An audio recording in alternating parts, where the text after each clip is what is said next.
I only put out one video in October. I was consistent for most of September and August. After my baddie video, I had decided to take a chill pill. Number one, that's because of my fear. I use quotation marks because it's not a fear. I do not like to be perceived. I am a homebody. I spend most of my time indoors. Am I a shy person? No, I'm not. Being in social places drains my energy, and that's because I do not meet a whole lot of people like me with the same interest that I have, and it's kind of difficult associating just with anybody because I am selective with my energy. I am really not into the idea of people assuming who I am based off of how I look. I see that a whole lot of people are performers. People are not being, they perform. If you take a look at my last three videos that have been performing exceptionally well, you'll see that those topics are centered around trending topics. That's mainly because I want my channel to grow. However, I had to take a sit back and reflect on why I started this channel in the first place. I want to share my story because I feel like the whole world has this perspective of Africans, and Africans are trying to exist in a way that does not reflect that perspective. I do not want to escape that narrative because poverty is a reality for many of us, and we do not talk about just how difficult it is to access wealth in Africa, especially if you're not connected to people in high places. I truly believe that I am able to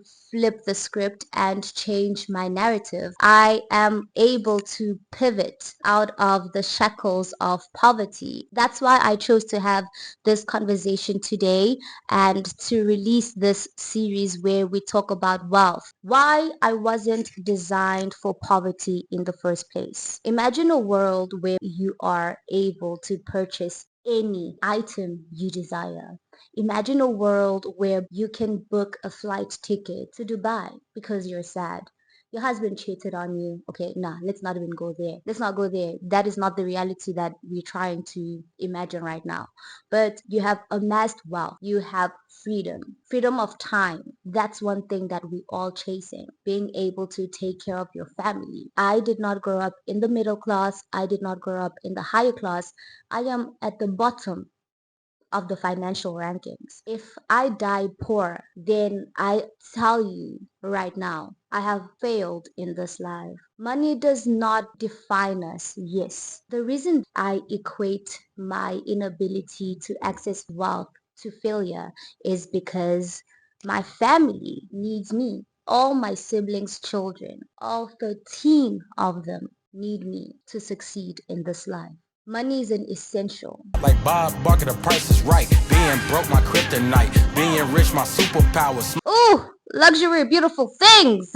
Luxury, the thing that supposedly grants human value. The one thing that props up this fragile human body. An iPhone 16 paired with a high-end label on your body.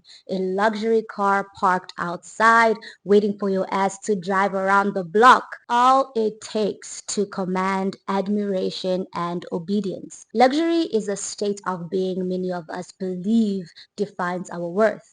Your value as a human being is determined by what you possess.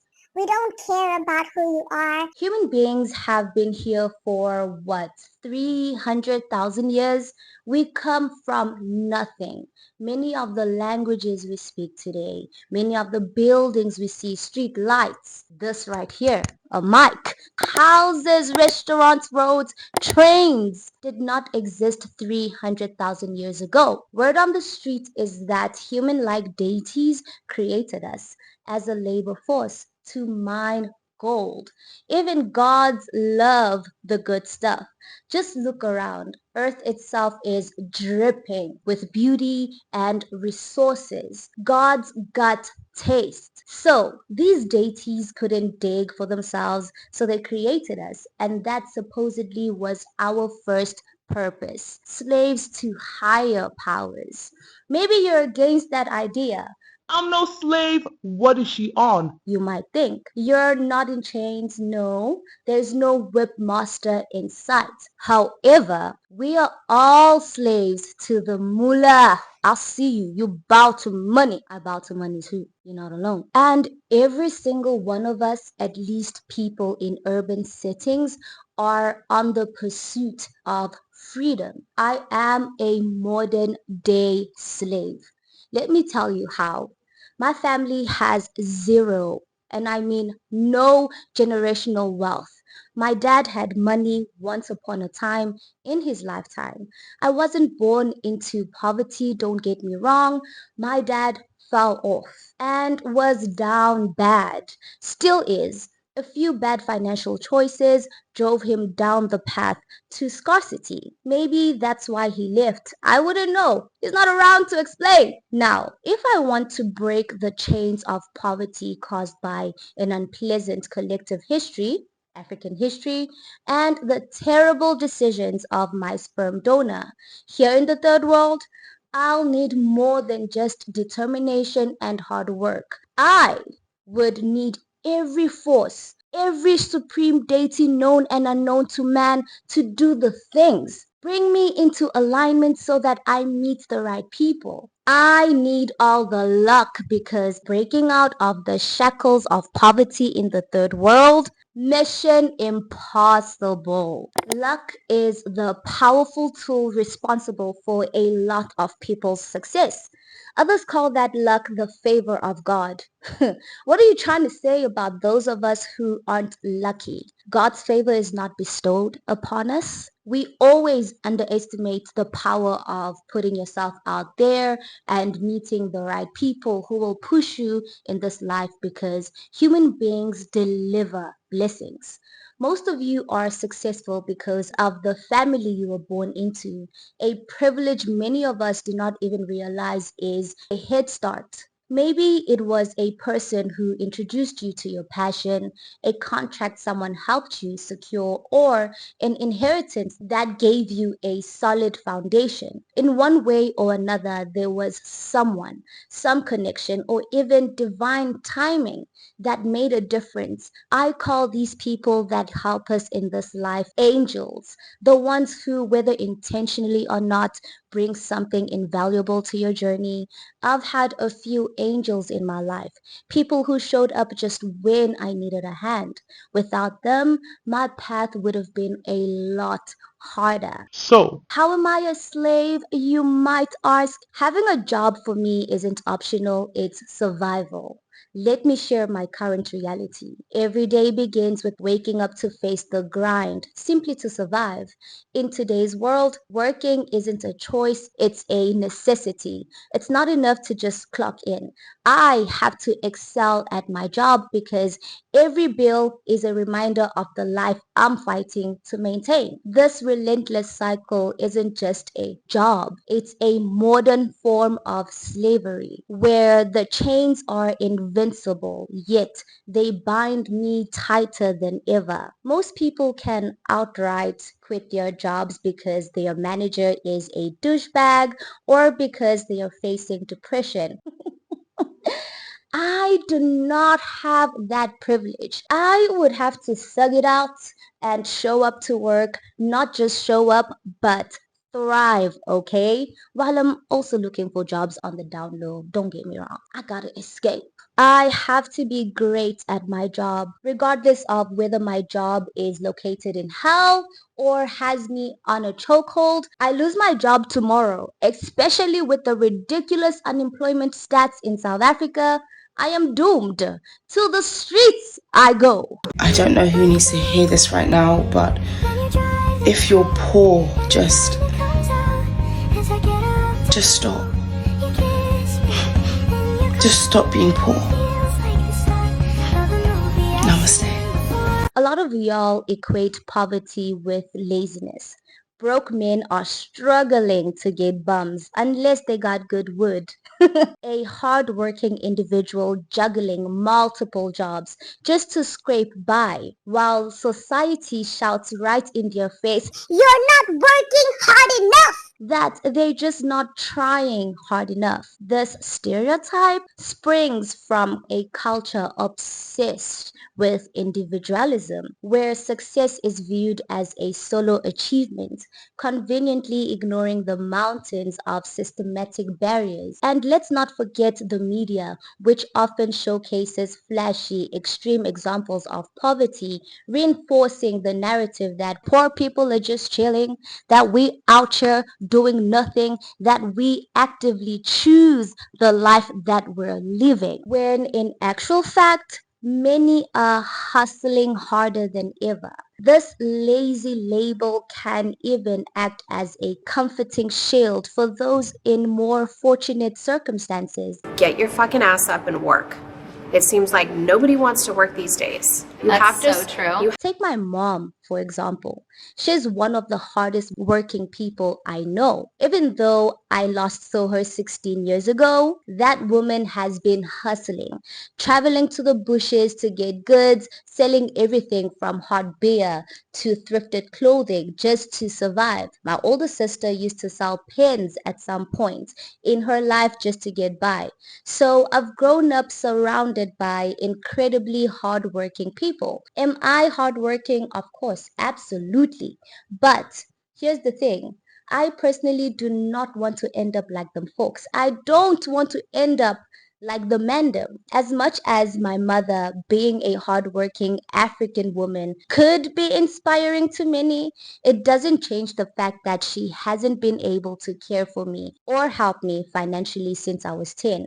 16 fucking years ago. Despite her efforts, she's still struggling to this day. And many black, let me say African brown people might point at her lack of breakthrough to witchcraft, voodoo, hoodoo, believing that if you're not seeing material success, you must be bewitched. But I see it differently. I recognize the systemic barriers that keep hard work from paying off for so many. Sure, some people believe in witches and curses, and I grew up in a church where we literally fought demons, die by fire. Sundays, Wednesdays, and Sundays, we out here arresting demons.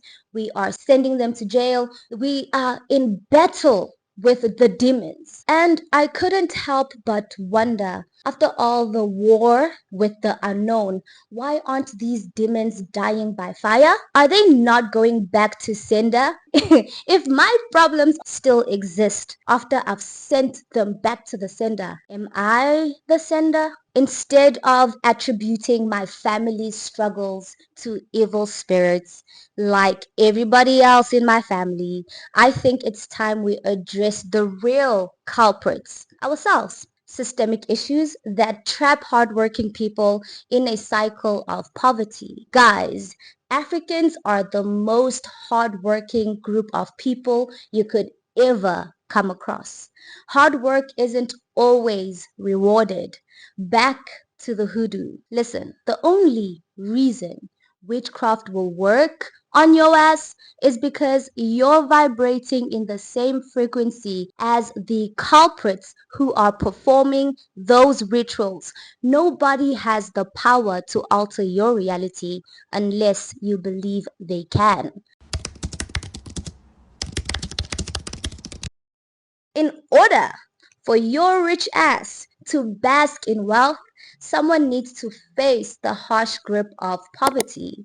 In order for you to have, someone out there needs to lack. That is just the reality of our world. Africa is not poor. Our resources are flowing to the West, creating lavish lifestyles for others while many of us struggle to survive. Our ancestors danced with gold, yet today, many of us are stuck in the chains of scarcity and instability.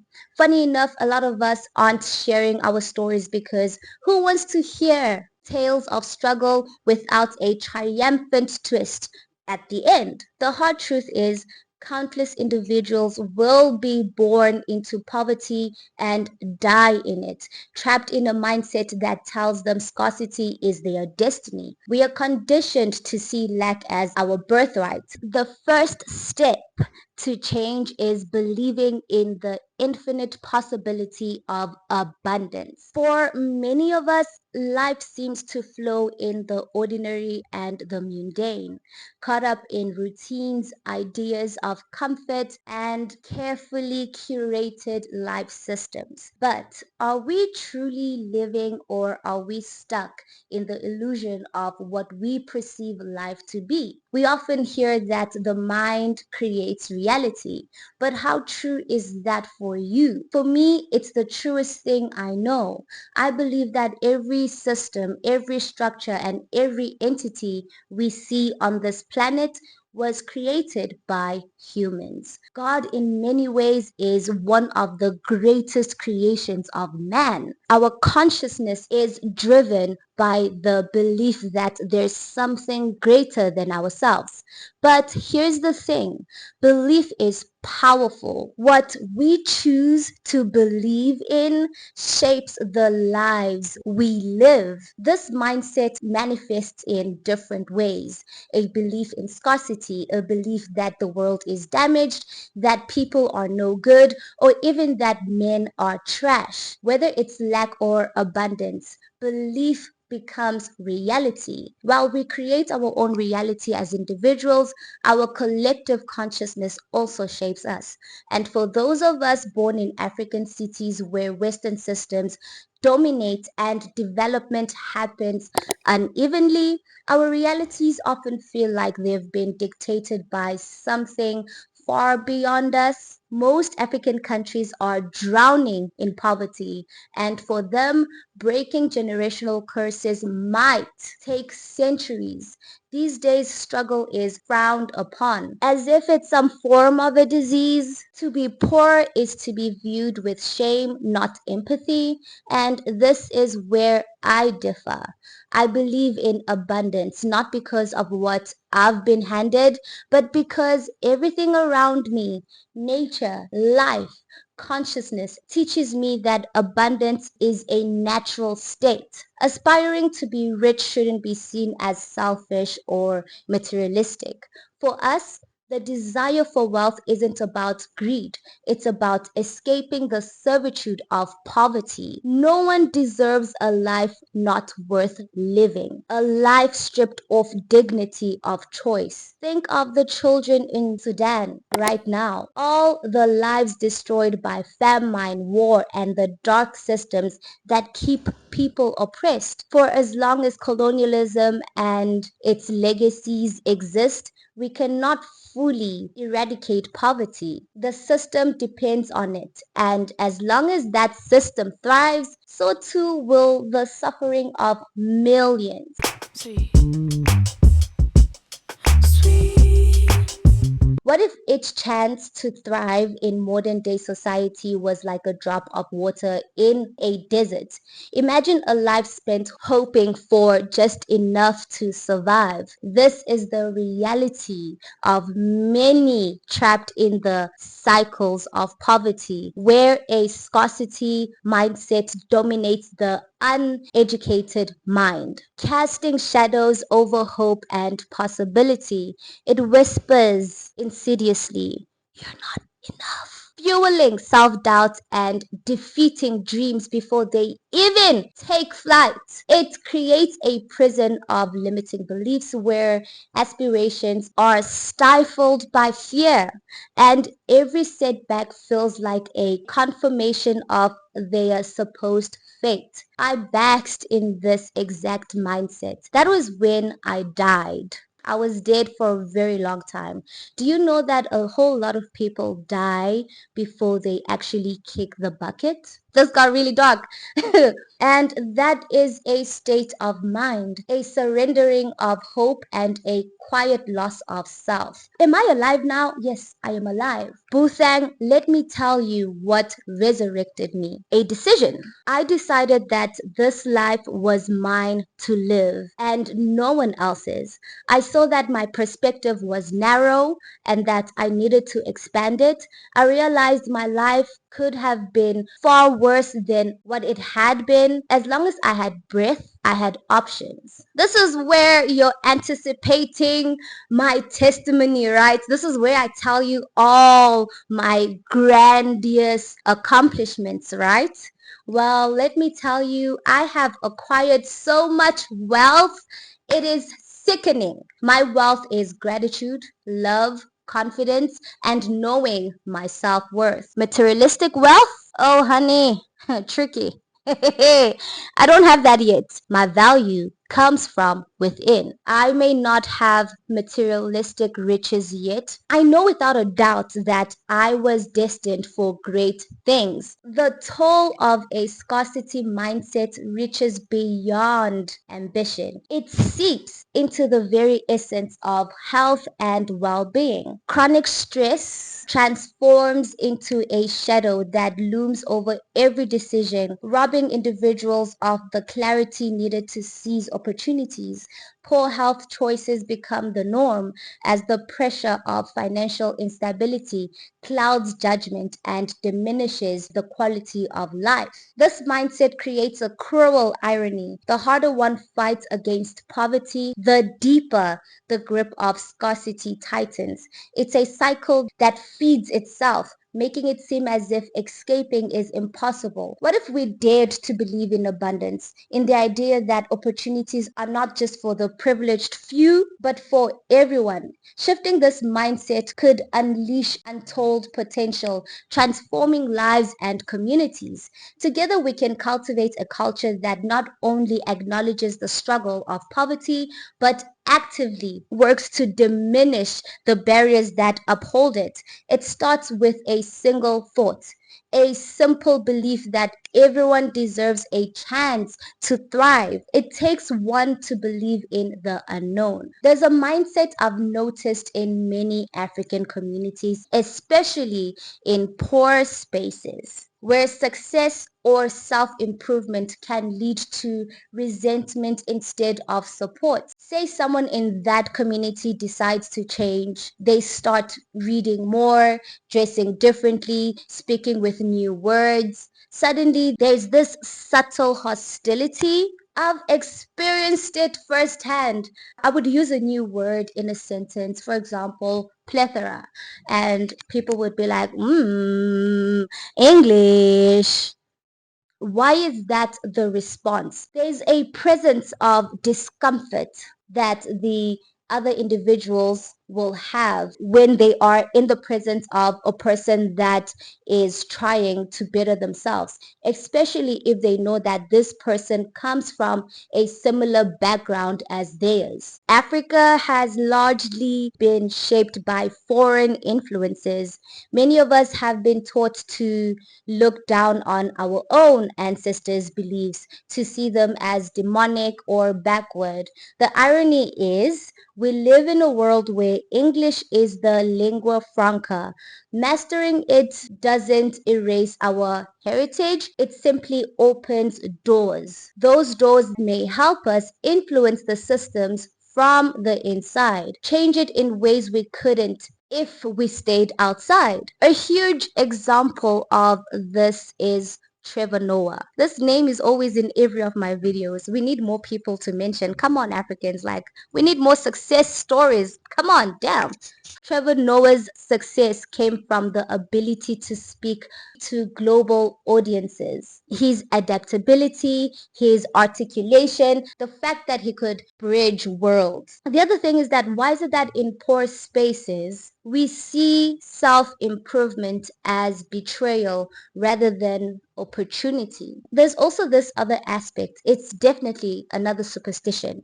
When someone rises above their circumstances and amasses wealth, they equate that to dark magic. A person in the family achieves wealth and becomes successful, and all of a sudden a lot of people think that they probably went to see a witch doctor. Why do we do this? Why do we look at success and see witchcraft instead of inspiration? This mindset holds us back.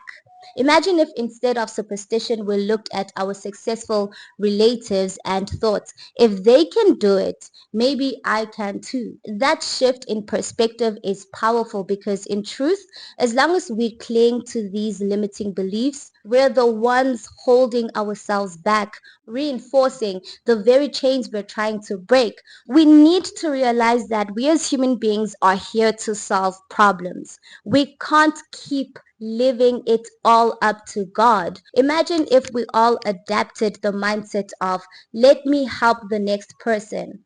How many silent prayers could we answer? How many lives could we change by even the single act of kindness? I don't know how we could erase poverty. What I do know is that our current struggles are a result of years of manipulation, a system built to keep us locked in the cycles of lack and limitation. We have a long way to go as Africans, no doubt about that.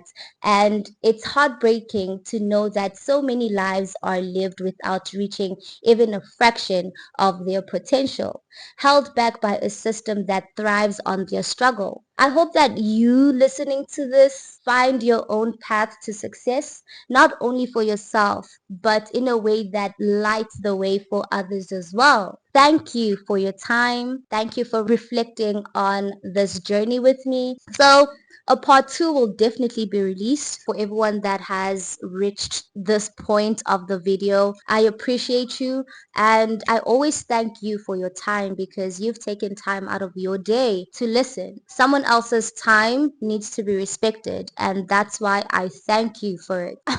I'll see you in the next video and have yourself a beautiful life experience after you watch this video. I appreciate you. Stay blessed. Okay? Ciao. Mwah.